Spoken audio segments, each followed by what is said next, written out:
அதுக்கடுத்து Rajini sir Kamal sir படம், அதை பற்றியும் நிறைய விமர்சனங்கள் போயிட்டு இருந்தது. என்ன எது கிளாரிட்டி இல்லாமல் அதை பற்றியும் என் சைட்லேருந்து ஒரு கிளாரிட்டி கொடுக்கணும்னு ஆசைப்பட்டேன். எல்சியூன்றது வந்து ஃபர்ஸ்ட் ஆஃப் ஆல் அந்த பேரே நான் வைக்கல. படங்களில் நிறைய வன்முறை இருக்குது, வெட்டு குத்து ரத்தம் குரூரெல்லாம் இருக்குது. இது வந்து சமூகத்துக்கு நல்லதில்லை. லோகேஷ் கனகராஜ் ஒரு மனநல டாக்டர் கூட பார்க்கணும் அளவுக்கு உச்சமாக கமெண்ட் வந்தது. அதில் வந்து கிரிட்டிக்ஸ் வந்து நிறைய விஷயங்கள் என்னை யோசிக்க வச்சுருக்கேன்.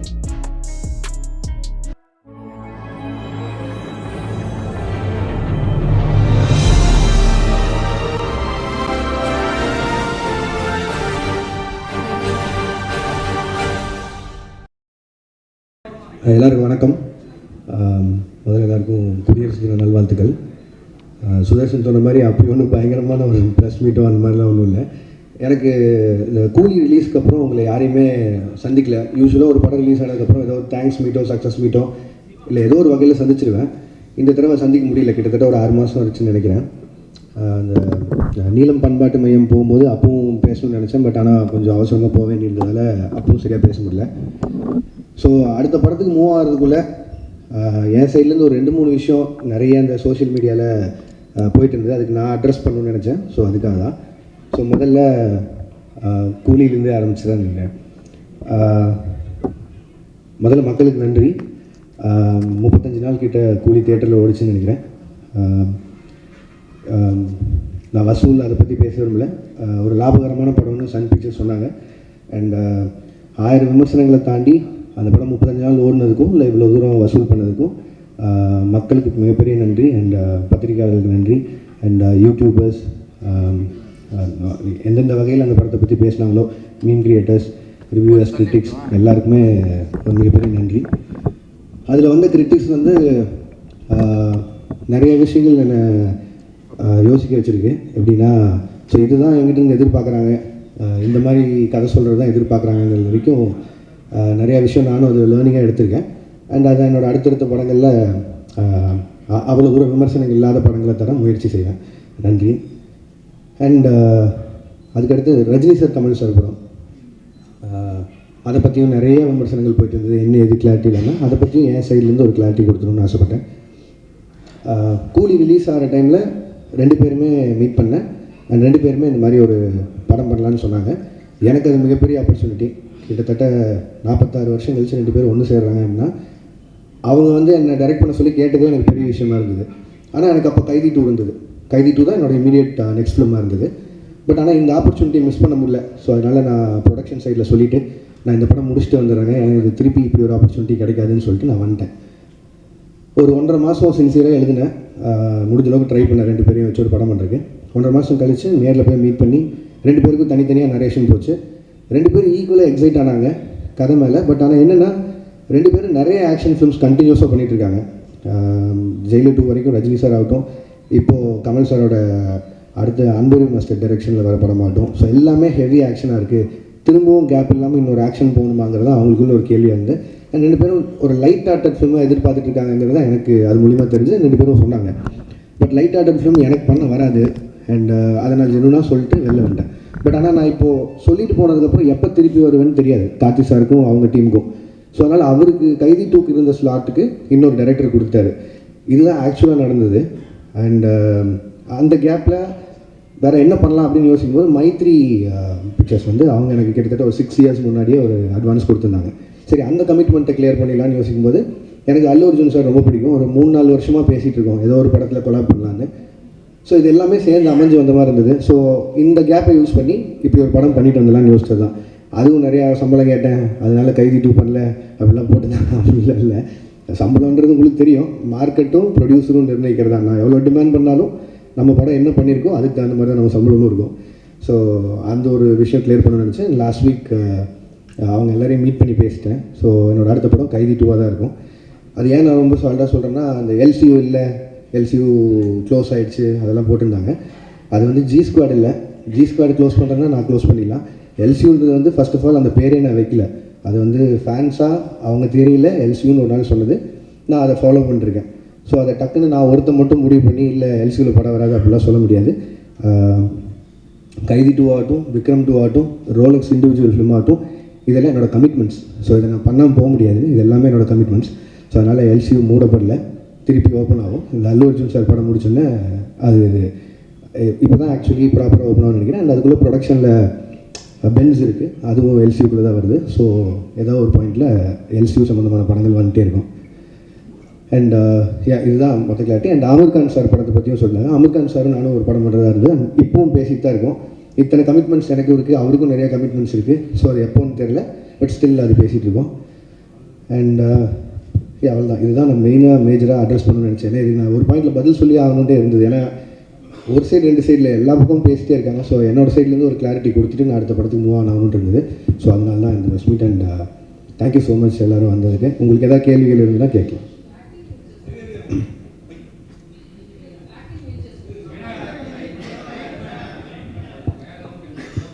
வாழ்த்துக்கள்.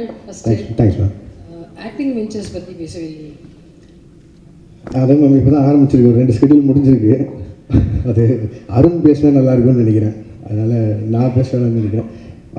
இன்னொரு 25 days பேலன்ஸ் இருக்குது. அந்த படம் ஷூட் முடிச்சுட்டு நான் அடுத்து அல்லு அர்ஜுன் சார் படத்துக்கு மூவ் ஆகிடும். லோகேஷ் சார், உங்களுக்கு நடிகர் ஈஸியாக இருக்கா, டைரக்ஷன் பண்ணுறது ஈஸியாக இருக்கா, எல்சியூவில் தனுஷ் சிம்புலாம் சேர்த்துக்கு வாய்ப்பு இருக்கா சொல்லுங்கள். ஏன்னு இவ்வளோ கேள்வி? நடிக்கிறது அவ்வளோ ஈஸியாக இல்லைங்க, கஷ்டமாக தான் இருக்குது எனக்கு தெரிஞ்சு. அதான் நான் புதுசாக தான் கற்றுக்கணும், சும்மா இருக்க டைமை இப்படி ஏதாவது செலவு பண்ணணும்னு சொல்லி பார்த்தது தான். அண்ட் அருணுக்கு எனக்கு கம்ஃபர்ட் இருந்தது, ஃப்ரெண்டு வேறு. ஸோ அதனால் ஈஸியாக அந்த படம் பண்ணி முடியும்னு நினச்சேன். பட் ஆனால் அவ்வளோ ஈஸி இல்லை, கஷ்டம் தாங்க அது. திருப்பி அது கன்டினியூ பண்ணுவோமா இல்லை என்ன தெரியல. இப்போ சொன்னேன்ல இவ்வளோ லைனப் இருக்குது, ஸோ அதெல்லாம் பண்ணணும். ஸோ தெரிலங்க. Lokesh. Hello. Yes. So initial daysல like lot of positive reviews வந்தது. லைக் நிறைய உங்களுக்கு நீங்கள் தான் மோஸ்ட் செலிபிரிட்டி டேரக்டர் அப்படிங்கிற மாதிரிலாம் நிறைய போயிட்டு இருந்து. ரீசெண்டாக நிறைய நெகட்டிவ்ஸும் இருக்குது, லைக் ஹேட்ரடும் இருக்குது. So handling both these things different spectrum, like அதை எப்படி பார்க்குறீங்க, like how you handle those? இல்லைங்க, நான் அதான் முன்னாடி தான் நான் சொல்கிறது ஒன்று தான். நான் அதை எதுவும் பர்சனலாக எடுத்துக்க மாட்டேன், ஏன்னா அது என்னோடய வேலை. இப்போ வந்து என்னோடய ஃபஸ்ட்டு படம் இல்லை கூலி, என்னோடய ஃபஸ்ட்டு படம் மாநகரம். கிட்டத்தட்ட 9 வருஷமாக எவ்வளோ பாராட்டுகள் வாங்கியிருப்பேன்னு எனக்கு தெரியும். அவ்வளோவே பாராட்டிட்டு இருந்திருக்காங்க. டக்குன்னு விமர்சனம் வரும்போது அதை மட்டும் நான் ஒத்துக்க மாட்டேன்னு சொல்கிறது நியாயம் இல்லை. அண்ட் படங்கிறது மக்களுக்காக, அது அவங்களுக்கு காட்டும்போது விமர்சனம் வரும்போது அது ஏற்று ஆகணும்.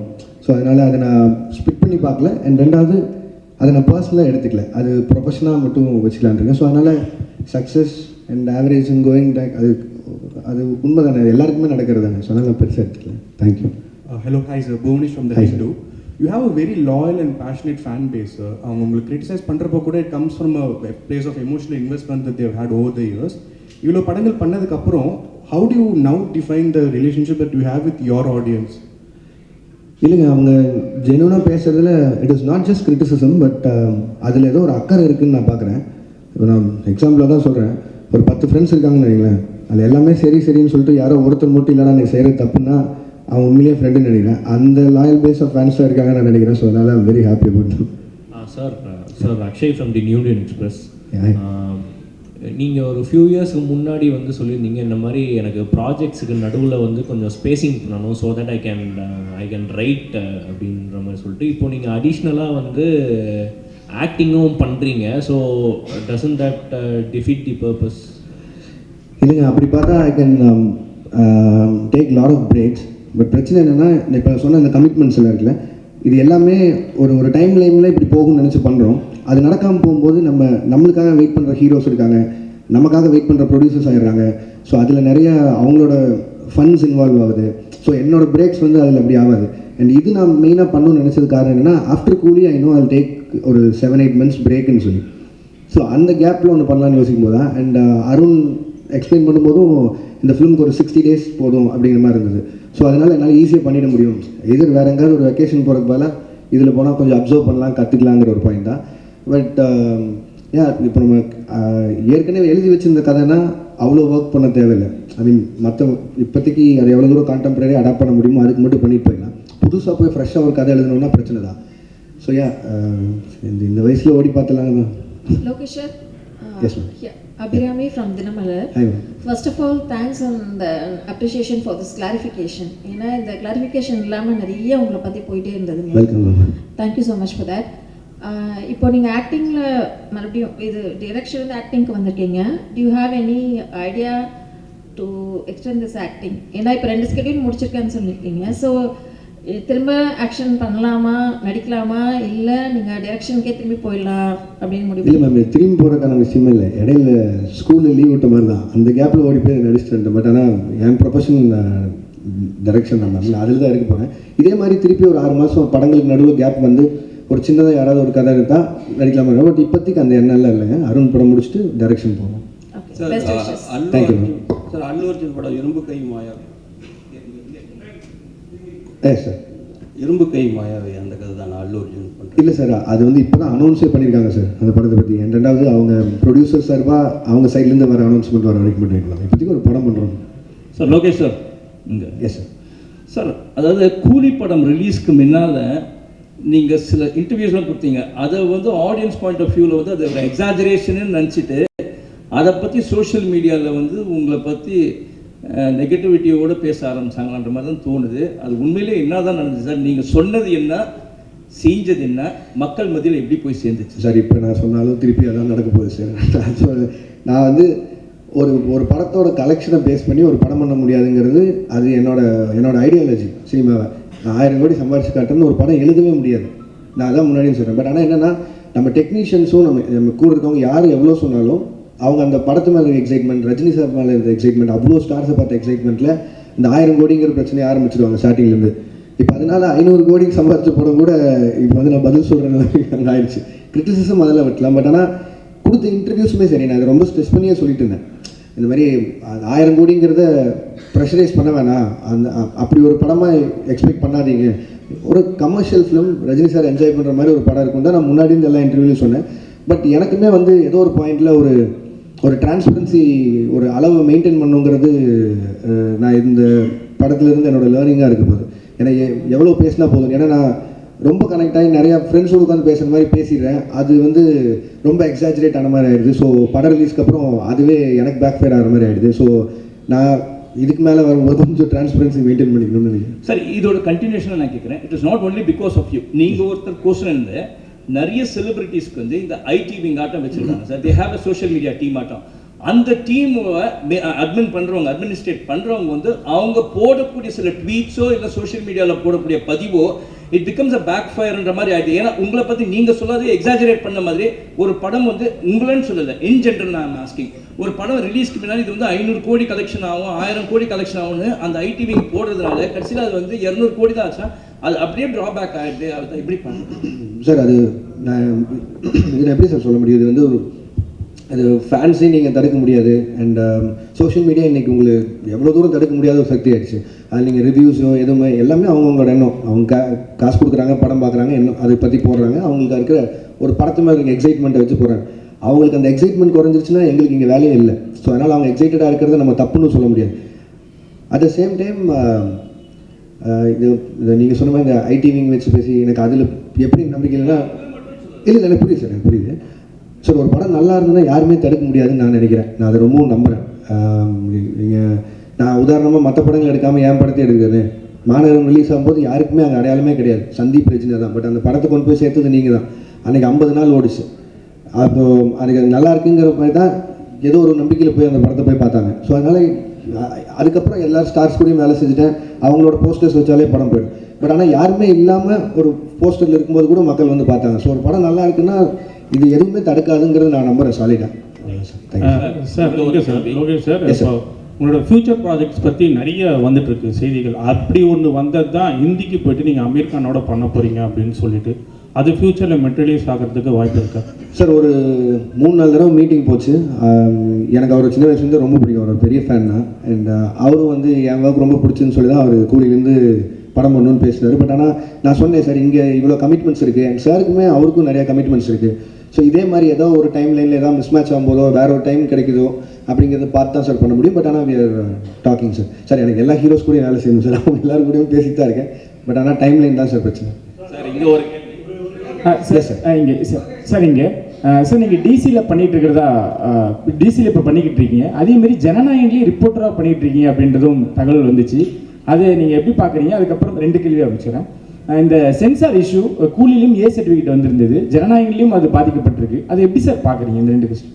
சார் டிசியில் அவன் சார் பண்ணிருக்கேன். அது அருண் மாதேஸ்வரன் படம். இது வந்து ஹெச் வினோதனாவும் விஜயனாவும் ஒரு நாள் கூப்பிட்டாங்க. ஸோ அது கேமியா பண்ணேன். அது அவ்வளோதான் என்னால் சொல்ல முடியும். அதுக்கு மேலே அவங்க பேசிங்க. அண்ட் ரிகார்டிங் சென்சார் போர்ட், நான் கூலி சொல்லணுன்னா அதுக்கும் நிறைய விமர்சனம் வந்தில்ல. ஏன் ரஜினி சார் ஏ சர்டிஃபிகேட் அப்படின்னு சொல்லி. சரி, ஏ சர்டிஃபிகேட் வாங்கணும்னு போல எனக்கு என்ன ஆச்சுன்னா, சென்சார் போர்டில் ஃபர்ஸ்ட் சென்சார் பண்ணி முடிச்சோன்னே தி அட்வைஸ் வித் 35 கட் சொன்னாங்க. அப்புறம் ஒரு 9 மியூட்ஸ் இருந்தது.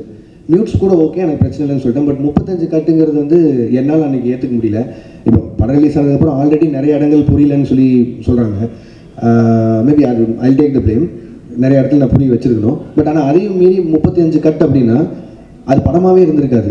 இன்னும் நீங்கள் வந்து ஒரு ஒரு ஒரு ஒரு கம்ப்ளீட்டட் ஃபிலிம் வித் ஏ சர்டிஃபிகேட்டாக இல்லை ஒரு இன்கம்ப்ளீட் ஃபிலிம் வித் யூபிஏ சர்டிஃபிகேட்டாங்கிற மாதிரி தான் இருந்தது. அண்ட் இமீடியட்டாக அது நான் ஒருத்தர் எடுக்க முடியிற கால் இல்லை. ஏன்னா அது எத்தனை கோடி இன்வெஸ்ட் பண்ணியிருக்காங்கன்னு உங்களுக்கு தெரியும். ஸோ நான் ப்ரொடியூசர்கிட்டையும் பேசினேன், ரஜினி சார்கிட்டையும் பேசினேன். அண்ட் எல்லோரும் பேசி முடிவு பண்ணி வி அப்ளை ஃபார் ரீசென்சார். உடனே ரீசென்சார் அப்ளை பண்ணோம்.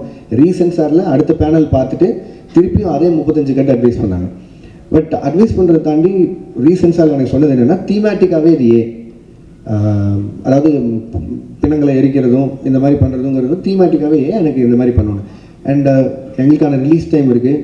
அண்ட் எனக்கு அந்த படத்தை எந்தையுமே விஷுவலாக கட் பண்ணிட வேணாம். இது எல்லாத்தையும் மனசில் வச்சுட்டு ரஜினி சாரோட அட்வைஸையும் எடுத்துகிட்டு அண்ட் தென் வி டிசைடட். ஏன்னா ஒரு ஏ சர்டிஃபிகேட் வந்ததுனால மட்டுமே ஒரு 40-50 கோடி வருமானத்தில் லாஸ் இருக்க மாதிரி இருக்கும். பட் ஆனால் அது சன் பிக்சர்ஸ் எனக்கு கொடுத்த ஃப்ரீடம், ரஜினி சார் எனக்கு கொடுத்த ஃப்ரீடம், லோகேஷ் உங்கள் காலாக இருக்கட்டும், உங்களுக்கு என்ன தோணுதோ பண்ணுங்கன்னு. நான் ஒரு கம்ப்ளீட் ஃபிலிமாக இருக்கணும்னு சொல்லி தான் ஏ சர்டிஃபிகேட் கொடுத்துக்கிட்டது. இல்லைனா ஆப்வியஸாக இன்னும் கொஞ்சம் அதிகமாக சம்பாதிக்க போகுதுன்னா நான் வேணான்னு தான் சொல்லியிருப்பேன். பட் இதுதான் ஆக்சுவலி நடந்தது. அண்ட் ரிகார்டிங் ஜனநாயகன் எனக்கு தெரியல, நீங்கள் வினோத நாடு தான் கேட்கணும். நான் சென்சாருக்குள்ளே போகல, என்னால் நான் சொல்ல முடியும். Thank you sir. இந்த கேள்வி, ஒரு இயக்குனராக இருந்து நடிகர்களை இயக்குனதுக்கும் இப்போ நீங்களே வந்து ஒரு நடிகராக மாறினதுக்கும் என்ன வித்தியாசம் தெரியுது? இப்போ உங்களுக்கு வந்து நடிகராக இருக்கிறது சுகமாக இருக்கா? இப்போ தான் உங்களுக்கு நாங்கள் சொன்னேன். ஆனால் உங்களுக்கு தமிழில் வேணும். சுகமாலாம் இல்லை, நான் நல்லா இல்லை, கொஞ்சம் கஷ்டமாக தான் இருக்குது. டைரக்ஷன் நமக்கு தெரிஞ்ச வேலை செய்கிறதுக்கும் தெரியாத வேலை செய்கிறதுக்கும் வித்தியாசம் தான். சார், மீனாட்சி சுந்தரம், உங்கள் படங்களில் நிறைய வன்முறை இருக்குது, வெட்டு குத்து ரத்தம் குரூரெல்லாம் இருக்குது. இது வந்து சமூகத்துக்கு நல்லதில்லை. லோகேஷ் கனகராஜ் ஒரு மனநல டாக்டர் கூட பார்க்கணும் அளவுக்கு உச்சமாக கமெண்ட் வந்தது. அதை பற்றி என்ன நினைக்கிங்க? ஒன்று.